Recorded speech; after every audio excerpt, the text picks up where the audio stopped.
here my second year at St. Louis University. I'm also president of Alpha Theta Rho. Maybe you saw the banner about the flight simulator. It's a co-ed aviation fraternity. And a big part of what we do is building leaders for that then go on to become leaders in the industry and role models. I have three sets of role models with me today. I have Jez Watson, Director of Global Programs and Partnerships at Wings and Hope. Dr. Stephen Belt is Assistant Professor at our flight department here at Parks College, and Father Jim Sebesta here, who is a Jesuit priest as well as a flight instructor at Parks College. And speaking of Jesuit priests, if you guys, many of you probably don't know, Oliver Parks, founder of Parks College, when he donated his flight school to SLU in 1946, did so partly out of gratitude to Jesuit priests who saved him in the 1927 plane crash he had. The other reason was because after World War II, he decided that the education level he was offering pilots at that time wasn't enough. He wanted to broaden it and wanted to bring it up more to an academic standard.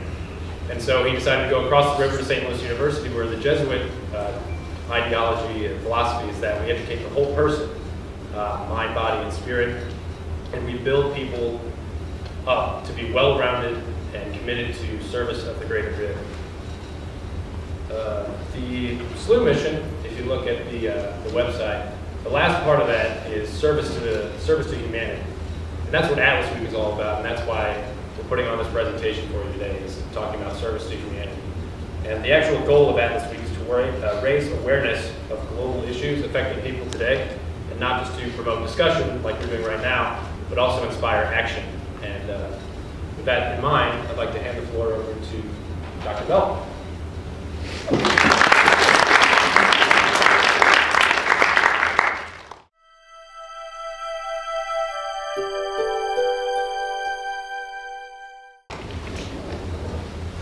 Well, thank you. I really appreciate the invitation, the opportunity to talk about something that is really close to my heart, and that's flying airplanes, right? And as I look in the room, I have a lot of familiar faces that if you know a pilot, or if you are a pilot, you know that we're kind of a crazy breed in terms of everything is airplanes all the time. And if you have the fortune to date a pilot or be friends with pilots, you know that that's the only thing they've ever talked about is airplanes. But second, is it second or first? The competing interest in my life, the competing love of my life is this notion of service to humanity.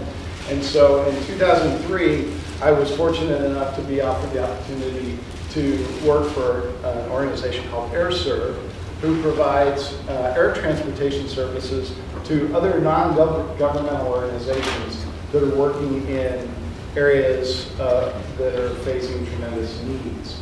And if you can imagine non-governmental organizations having to pay for air transportation, it's the last thing in the world they want to have to spend money on, because it means their funds are not going to a direct service. So it's only in AirServe's experience, it's in those places that there's tremendous need, and typically that means that we're there in areas of complex crisis. So in 2003, I was offered the opportunity to go to the Democratic Republic of Congo, and I said yes. And I hung up the phone, and I'm like, "Where's Congo?" and it's this big continent called Africa, which I always think it's amazing when you look at a map and you see Africa and you realize how darn big that continent is. Well, Congo is right in the middle of Africa. It's the heart of Africa, and at the heart of darkness. You know what we're talking about. And it's a third the size of the United States. It's the size of the United States east of the Mississippi. And I was stationed in a town called Goma. Well, in 2003, Goma was, if you notice that the RW just to the right of Goma, that's Rwanda. And in '94, Rwanda had this genocide that caused a massive refugee exodus into places like Goma and the town just below there. Now, my first day in Goma, I was told about this town, and I don't want you to say it out loud, but I want you to look at that name, the one with the B, and think about how you would say it. Right? And so I'm driving along and I said, okay, so we're gonna, somebody handed me a piece of paper, and I said, so tomorrow we're going to Bukavu. Right? And for whatever reason, that was how, in my diet, the way I interpreted the word, that's what I saw. And my first lesson was, no sir, that's Bukavu. And I had to learn this whole new way of stressing words. So Goma and Bukavu were these two towns that were immense refugee towns from Rwanda. Not to mention that there was this incredible civil war going on in this big country. And on the second day that I was in Goma, I found out that the embassy, the recognized government of Congo, was in Kinshasa, on the other side. So here I am, I'm in an occupied town that is on the other side of the state from the recognized government. This was the travel warning the next year. It's been the same for the last 15 years. So there's the river. Now I'm going to try, they told me I had 10 minutes and I'm getting ready. So there's the Congo River. People talk about what's the flying like in Africa. Well, the flying like in Africa is a lot like the flying in Missouri, because the airplanes don't really know the geopolitical boundaries underneath. Right? So the interesting part of this was that the flying was the normal part of my day. What was different was when we were coming back to Goma. Okay, or we were landing in some place in the interior of the country.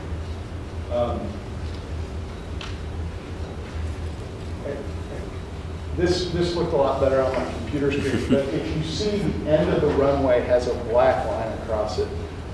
Goma was beset with a volcanic eruption a year before I got there. So in 2002, a third of the city was covered in lava. And of course, they didn't have the means to a third of the runway was covered in 10 feet of lava. So if you can imagine doing your takeoff roll, luckily the runway was 12,000 feet long because the last third had a 10-foot step on it. So you needed to be airborne and coming out quickly. What impressed me over and over and over again about being in Congo were the people. Notice, I mentioned lava. If you've ever been around lava, it's very, very sharp. And this woman carrying probably 10 or 15 pounds of material on her head is walking there. There's the lava. And instead of being able to dig out from it, people may do and go on top of it.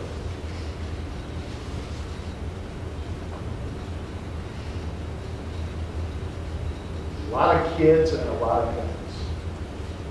And you know what I want to say. Again, a young kid walking around the lava field with no shoes on. Just an incredible, and everything that you have is useful. So a 2-gallon bucket or a 2-gallon jug that we would discard and recycle is useful. That's a runway. The runways are pretty normal. Father has much better stories about unimproved runways than I do. I thought that all the landing strips that I had were pretty normal. My second story has to do with a place that we went in the interior of Congo. We were opening this town up for service. They hadn't seen an airplane in over 5 years. And so as I was looking around at these kids and realizing that there's really no other way to get to this town, and it is deep in the interior of Congo, that I was probably the first and only white person these children had ever seen. And it made me feel really small, that there's this big world out there. And I was very fortunate to get to know those kids. As I walked out of because it was a new event for them, the whole town came out. We were like celebrities, right? All we were doing was flying an airplane and see if we could land there to bring in NGOs to do aid. But everybody turned out. And as I walked around, I was in the right seat, and as I walked around the nose of the airplane, this group of children and all these adults were over here, and it was dead quiet. It was almost as quiet as you guys are right now. And this one little kid over here kind of did one of these, right? Because he waves at me, and I kind of wave too, right? Because I don't realize that all these people are staring. And all of a sudden, everybody erupts and waves and cheers. It's like we broke the ice, and there was a party back there. So we were there, and it felt like a rock star. I'd like to say this is the kid that did that.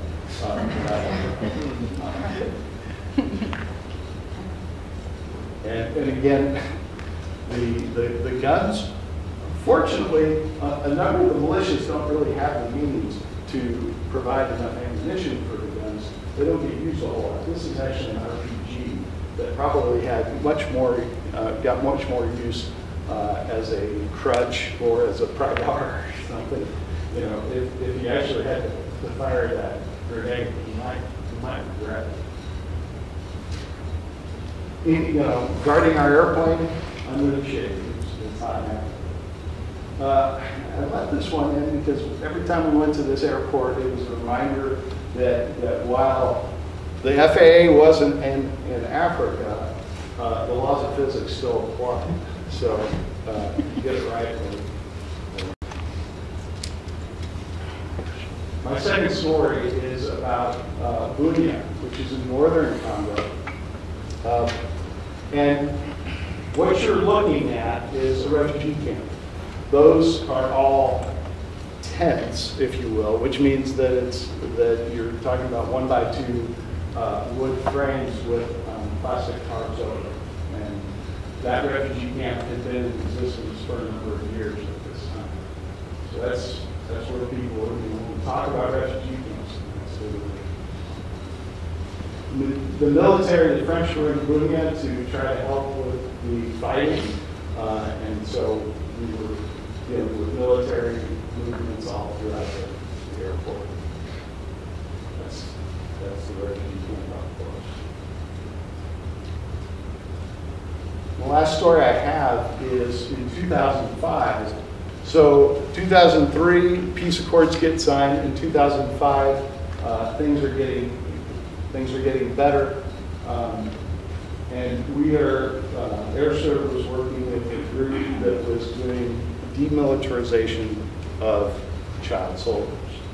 So, you know, when you read about or hear about child soldiers, it doesn't seem real until you meet them. You realize that these are just kids, right? They're 12, 10, 13 years old. They've been in this life for 3, 4, 5 more years. And they're trying, the organization's trying to put these kids into a position where they can actually re-enter society. And these are the hardest kids, hard, tough kids that I've ever seen, with the sternest looks I've ever seen. And yet, about 10 minutes after this photo, we were able to just talk with them and start seeing the children come back out. So when organizations use the term save the children, it's literal. And this was an example. There was no way we were going to make it in 10 minutes, but I want to hand it off to Jess now so that she can that.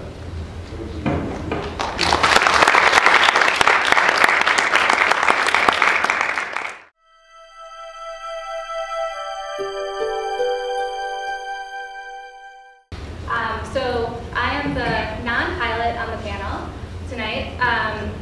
I'm here to tell you about the 50+ years of service that Wings of Hope has had in humanitarian aviation, as well as our more recent partnership with Alpha Eta Rho here at Parks College. It's always an honor to speak here, so thanks for the invitation. So our mission at Wings of Hope is that we are an aviation nonprofit delivering humanitarian programs around the globe to lift people in need toward health and self-sufficiency. We were founded right here in St. Louis over 50 years ago. We were founded by 4 St. Louis businessmen who heard the story of this nun right here, Sister Michael Therese Ryan.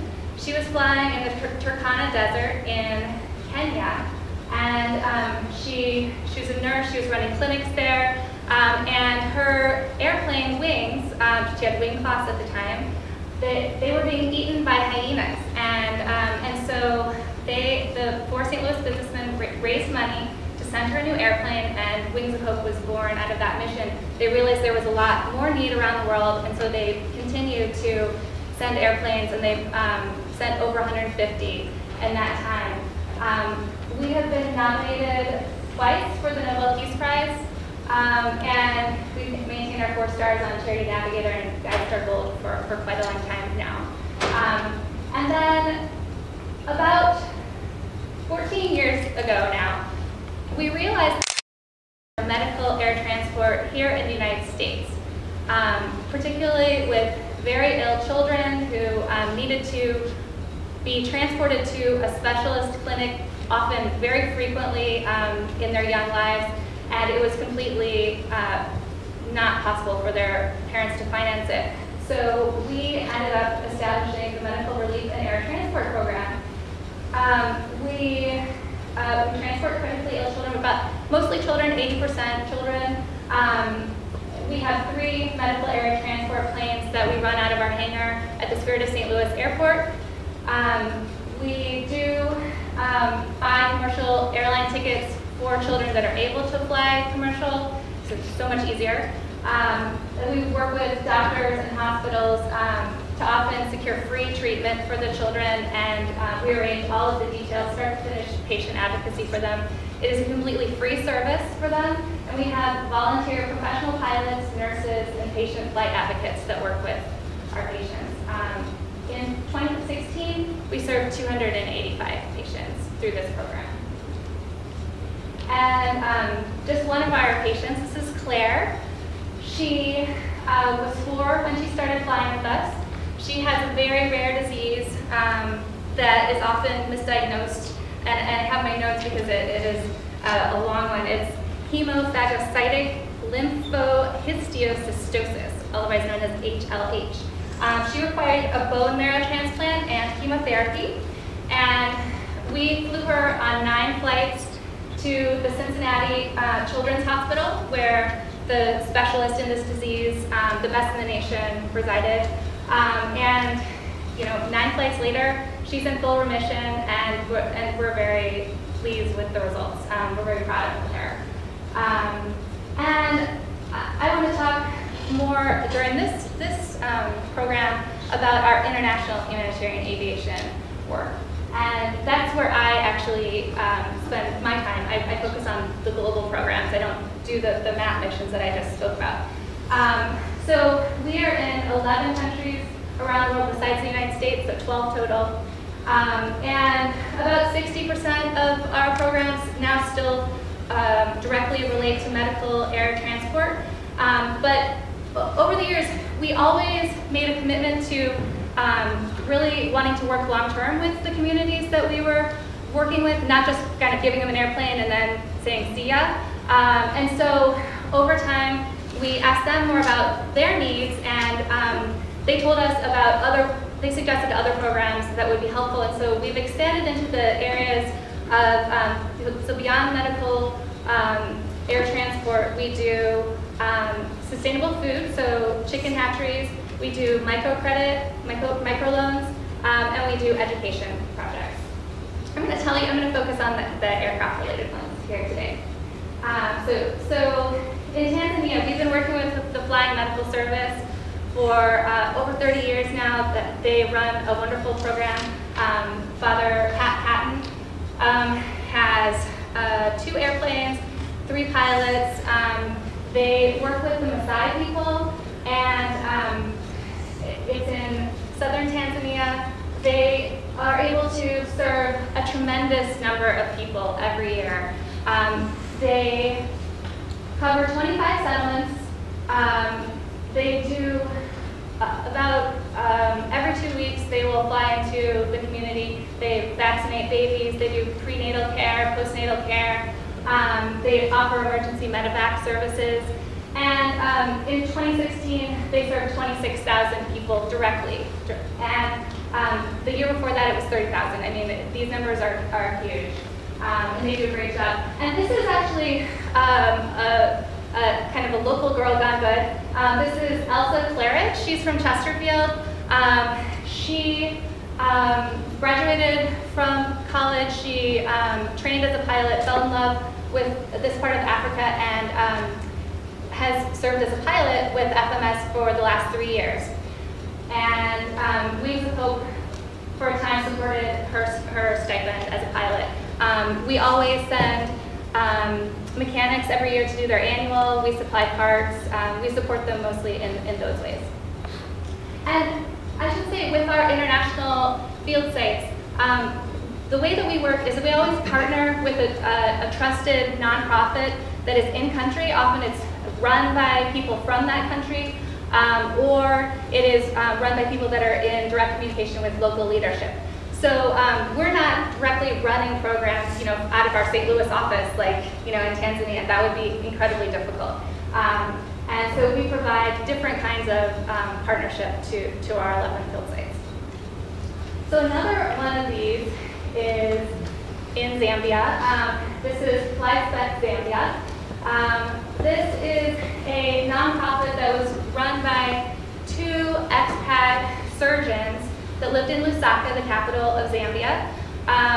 And they realized that while they could provide pretty good medical care to the patients that they could see in the capital, Zambia is a huge, huge country. And in the regional hospitals all around the country, they had no access to surgeons with these skills. This man right here, Dr. Goran Jovic, he, for a very long time, was the only reconstructive surgeon, plastic surgeon, in the entire country. So he would treat burn victims, he would treat babies that were born with cleft palate, and so they decided to found FlySpec in order to, in their free time, they were both pilots, they would fly to these regional airports that would ahead of time have gathered patients that needed their particular specialist surgeries that they worked in, which was orthopedic surgery and reconstructive surgery. And so they would go there, they would vet the patients, and then they would do surgeries for like 36 hours. I mean, these marathon sessions, in order to see all the patients, that there was just a huge need. So over time, one of the things that I really like about this particular nonprofit is that they have made it a point to train Zambian surgeons to do what they're doing. And so now there's more than just one reconstructive surgeon in Zambia. And now they're taking over the program now that they're kind of aging out. That's what we look for in our partners. We want to see the plan for sustainability, and we want it to be on its own legs after a certain amount of time. And let me give you the numbers on this one. So in 2016, they made 77 visits. They saw 4,631 patients, and they performed 1,357 operations. So given the amount of time, I'm limiting my detailed talk on our field sites to these 2 humanitarian aircraft sites, but I'm happy to answer questions on any of the other ones during our question and answer period. So I wanted to talk just briefly about the partnership that we've had with Alpha Eta Rho here at Parks College. We've been working with them for maybe about a year and a half now, something like that. And Wings of Hope was lucky enough to be chosen as the charity of choice for all Alpha Eta Rho chapters across the country. And so we were really happy when our local chapter contacted us and wanted to volunteer more directly because we love that relationship already. So they, they held the balloon. We had this little airplane kind of cutesy balloon that we do in the Thanksgiving Day parade and a bunch of the different St. Louis parades. So they helped with that. Last 2 years, this year they turned out 25 volunteers. And last year we partnered on doing a plane wash out at our hangar, and that went well. And we're going to do another one on April 22nd. So if any of you has a plane or knows someone who has a plane, please contact me for an appointment. We'd love to watch it. Yeah, so thank you so much for that partnership. And I will pass it on to college.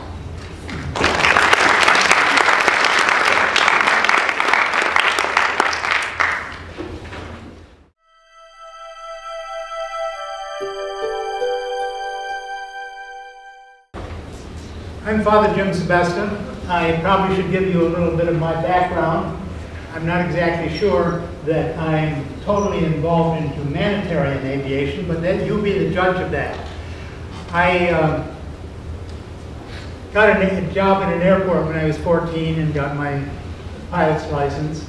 I got my private when I was 17 and went to Alaska. I was there for 28 years.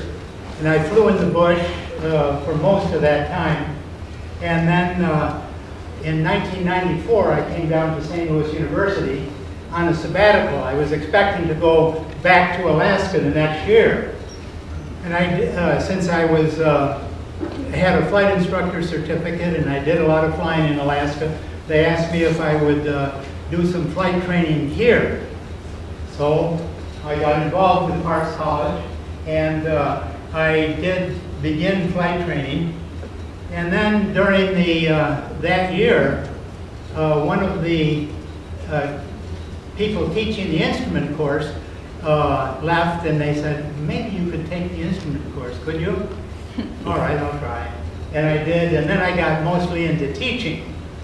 And then most recently, about 3 years ago, they gave me a sabbatical to write all my experiences in Alaska. And so I did, and that is yet to be published, though. And we're still working on it.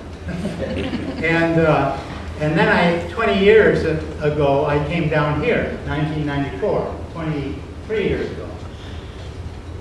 Now, I realized that humanitarian aviation, that was the topic that we had today.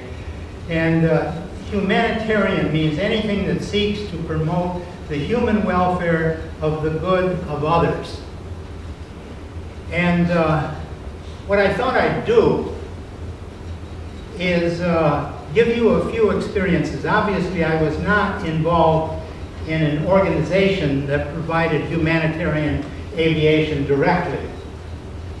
But in my experience in Alaska, I moved all over the state. Certainly, as a Jesuit priest, I was mostly involved in pastoral type things, right? And so I was situated in a village called Caltag, which is on the middle Yukon. And I flew the bishop of the diocese all over the place. Just to give you some sense of the size of Alaska, where's this thing? Okay, the body of Alaska, from the Aleutians, which you see down there on the lower left-hand side, to the Panhandle, and to the top of Alaska, if that were put over the lower 48, it would cover the whole, it would go off the west coast, off the east coast, and all the way to the north. So it's about the sixth of the size of the rest of the lower 48. So flying all over Alaska, from Fairbanks to St. Mary's, where I taught at one time, 500 miles. So it gives you some idea. And the state is filled with small villages. The village Caltag that I lived in was 232 people, give or take one or two as the days went on. And but what I thought I'd do is since I'm not involved in specifically humanitarian aviation, other than being a Jesuit, because we are men and women for others, right?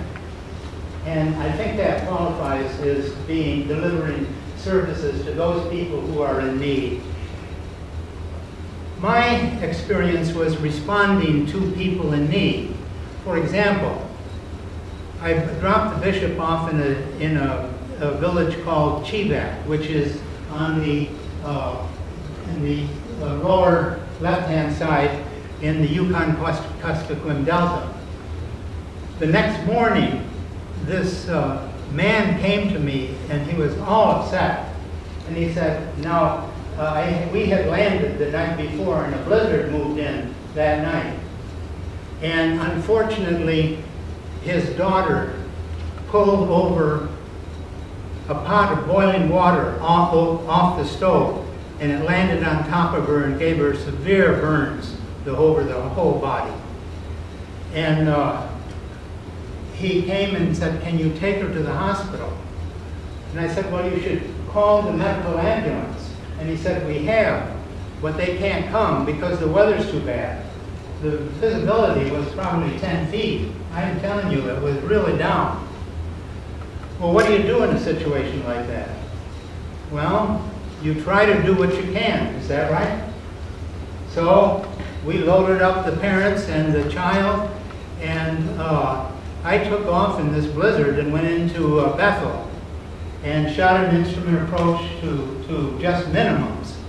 But we were met by an ambulance in Bethel, and they took the child to the hospital. The child lived. I don't know anything about that child anymore. But was this a humanitarian operation or not? Absolutely. Yes. Or no? Good. Okay, Juan.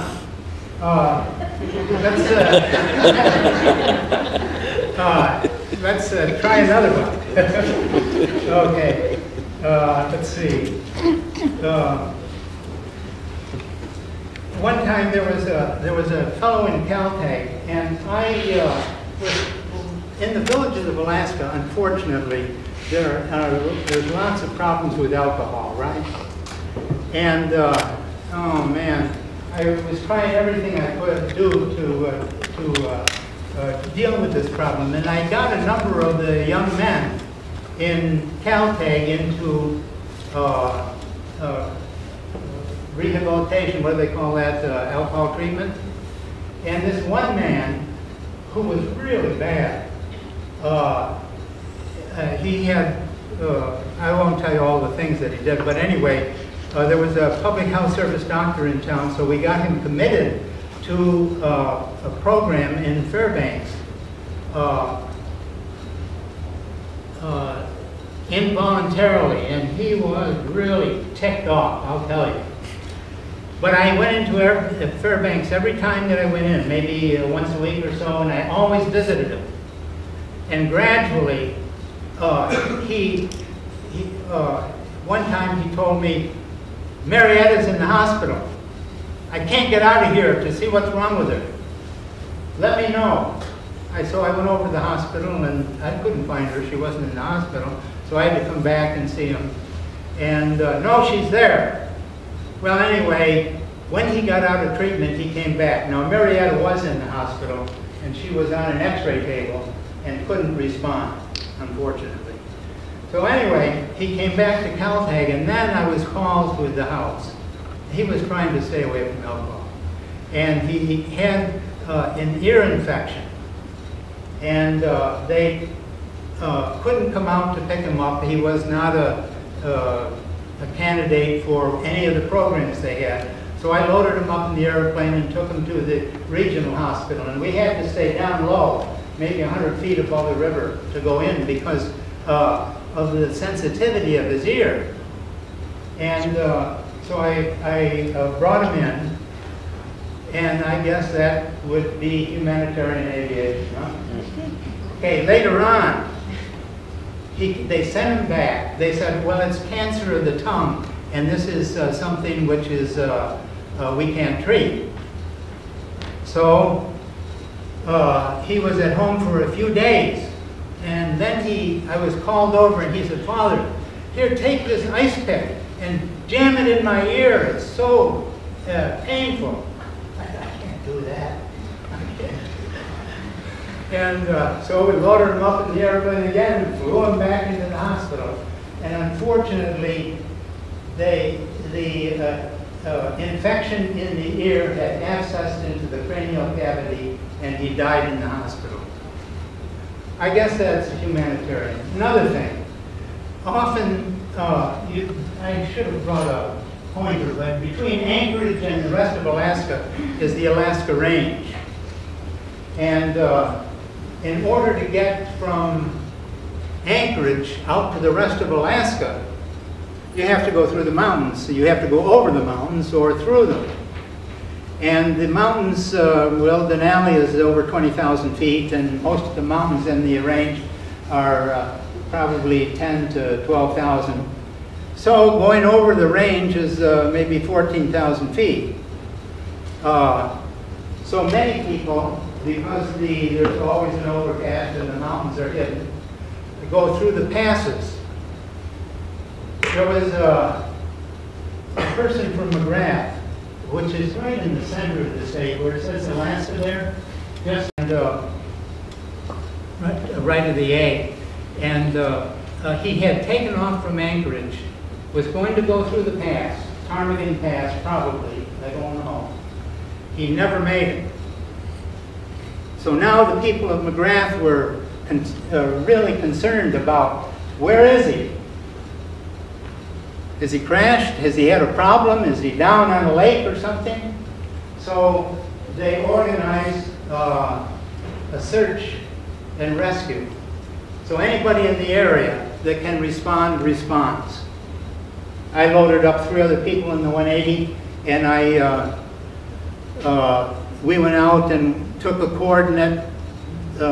Search and rescue was fixing up coordinates, and we searched and searched, and there was nobody located. Now, in the passes through the mountains, there's 2 ways to go: Ptarmigan Pass, which is relatively wide, and Rainy Pass, which those people who are familiar with it usually take that because it's a lot shorter. It's almost direct. But there are turns that you have to make in the pass, and if you take the wrong turn, the one that looks like it leads through the mountains, it's a dead-end pass, and there's not enough room to turn around. And there are airplanes on the sides of those mountain shelves, unfortunately. I don't know whether they will ever find him, but we did as much as we could to search for him. That's search and rescue, and I think that's another humanitarian thing, is it, or not? Yeah, good. Okay. There are funny things too, but I don't have too much time. Let's see. We wrestle also with another problem in Alaska as far as humanitarian aviation is concerned, because there's a lot of air taxi operators out there, and there are air ambulance services that are funded by the federal government or the state, and particularly the state when they were oil rich, you know, up there. They had money for that type of thing. So, but this was the bread and butter of these agencies. And so you had to be very careful about flying people in for medical things, because then you were taking the business away from these outfits that really needed the trips to be solved, remain solvent. Well, one time I was in a village called Beaver, Alaska. It's north of Fairbanks. You see where it says Alaska, there's the Yukon River is north of there, and there's a low mountain range that only goes up to about 5,000 feet. It's not very high. And, but it separates the upper Yukon from Fairbanks. I was in Beaver. I was flying for Frontier at the time, which is a local airline that covers the whole state. And when I landed in Beaver, they brought out a man who had been in a severe snow machine accident. He was pretty badly injured, unfortunately. And they said, would you take him into Fairbanks? Well, I said, you know, you should call the air ambulance. Now, I had dropped off most of the passengers in Beaver, and there was one that was getting on. It was a Navajo chieftain, the 9 passengers and a pilot. And the one passenger that was going into Fairbanks was a public health nurse. So, you know, what do? Well, you respond to the need, don't you? We put a stretcher in the airplane, took the seats out. The public health nurse tended to him, and I flew him on into Anchorage. And then I got lots of pushback on that. Remember, there's an air ambulance service in Fairbanks. Well, the problem is the air ambulance service had been called, and they couldn't come because the weather in Beaver wouldn't, there was no way of getting in. I could get out, right? Climb up and pick up clearance and get into Fairbanks. So I got them in. But that's the type of thing you deal with. Now, the point that I wanted to make, though, was, you know, for humanitarian service, you run into situations, I got lots more, but I'm not going to do it. You run into needs, you know, severe needs. A burns patient. I have one more, but I'll take it in a minute.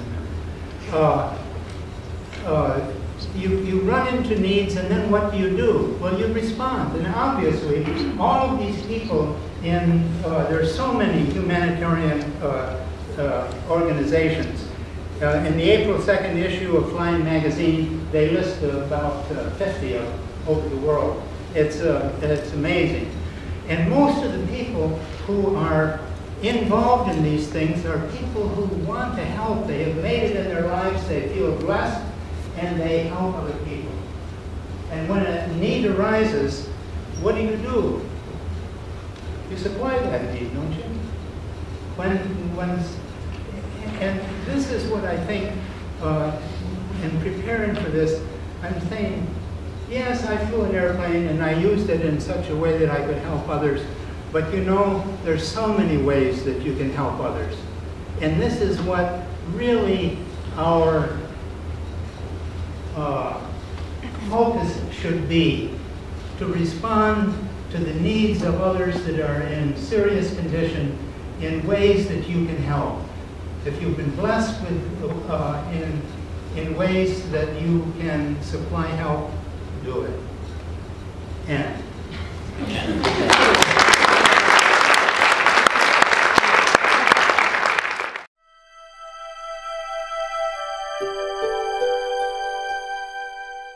Good way to wrap it up. At this time, I'd like to ask our 3 panelists to come up, and we'll open the floor for questions. And if you do ask a question, you get your choice of sunglasses or the football.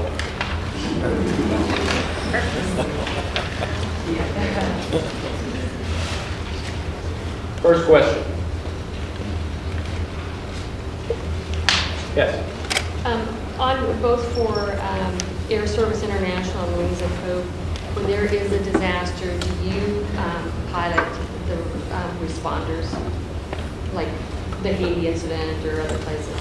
I'll take that. We are not a disaster-focused organization.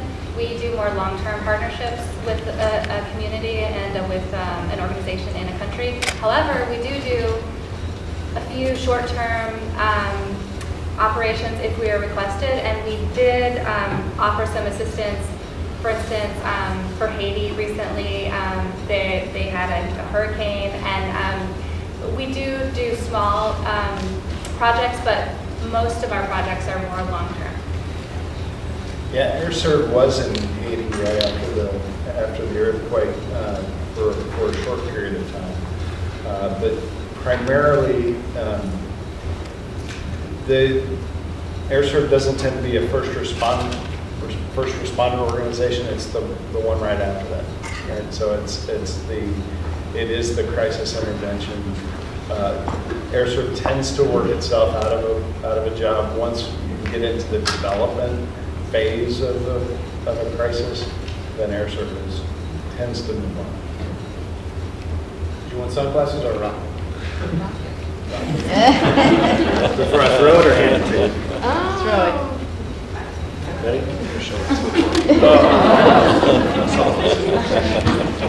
All right. Next question. Yes, right here. For Ms. Watson, what are some of the barriers? You mentioned having difficulties getting into the Republic of Congo. What are some of the difficulties you have as an organization getting into countries that are maybe less than receptive to outside help? Well, we don't go anywhere that's not receptive. We go where we're asked to go. And it's kind of a long process, actually, of approving a new field site. You know, there's a lot of making sure that the need is real, vetting the partner organization, that kind of thing. But in the case of the Congo in particular, we were there for a period of time, and we found that the stability was such and the security was such that we couldn't maintain the operations there.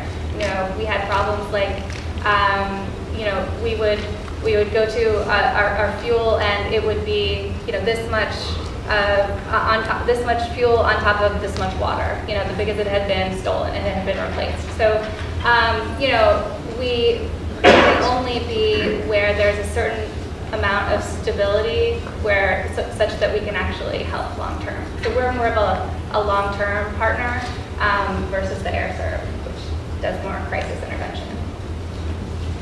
And you, sir, would you like sunglasses or football? I know how this goes.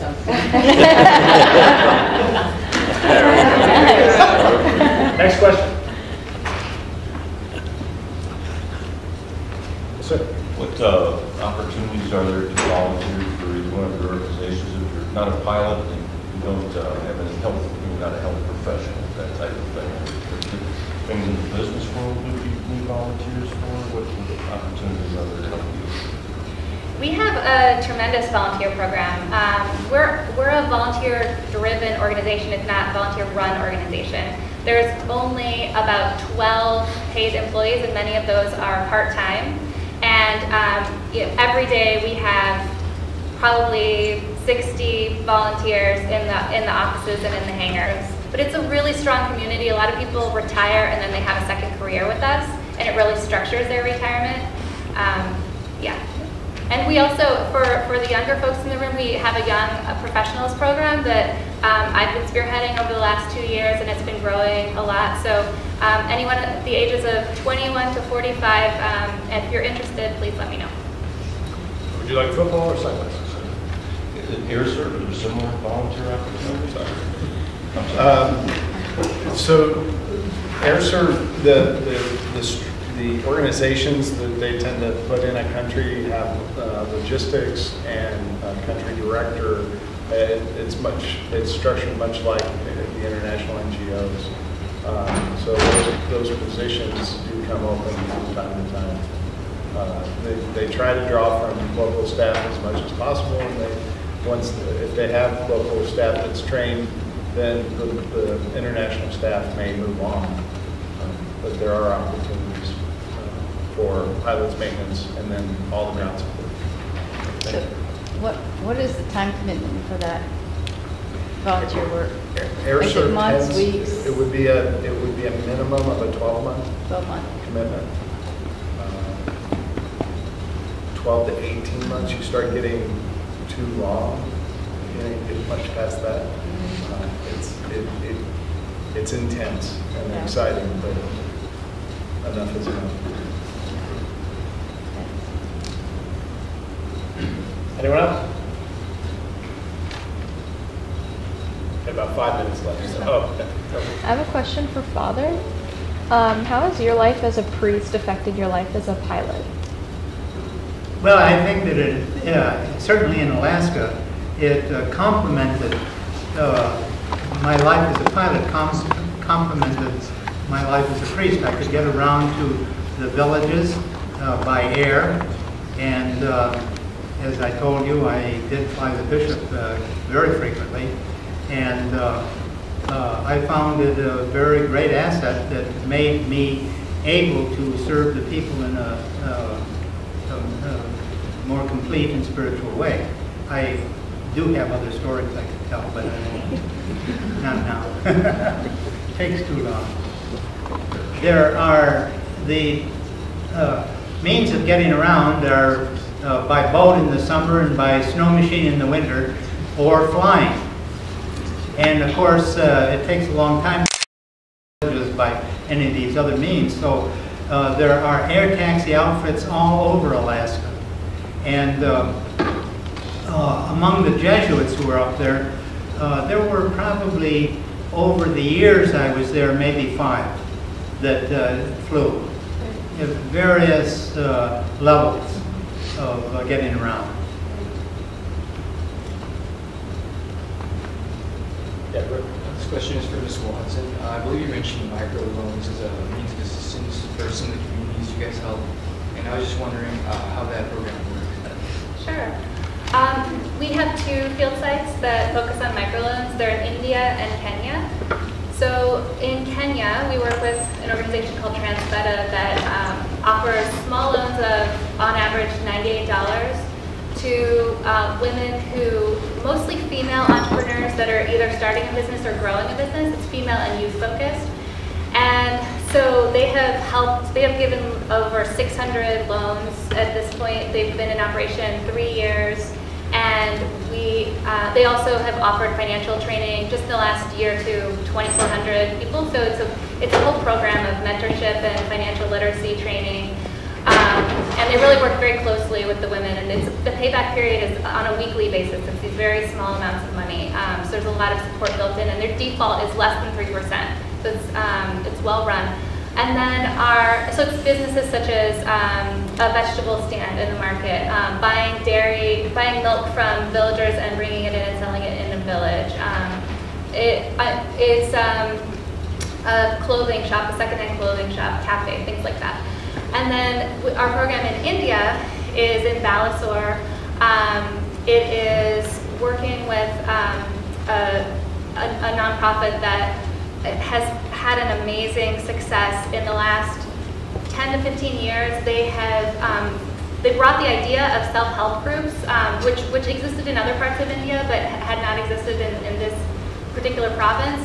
They brought it there, and they have over 5,000 self-help groups formed. And so each self-help group is a group of 15 women that either form a business together or they support each other to form individual businesses and to pay back the loan together.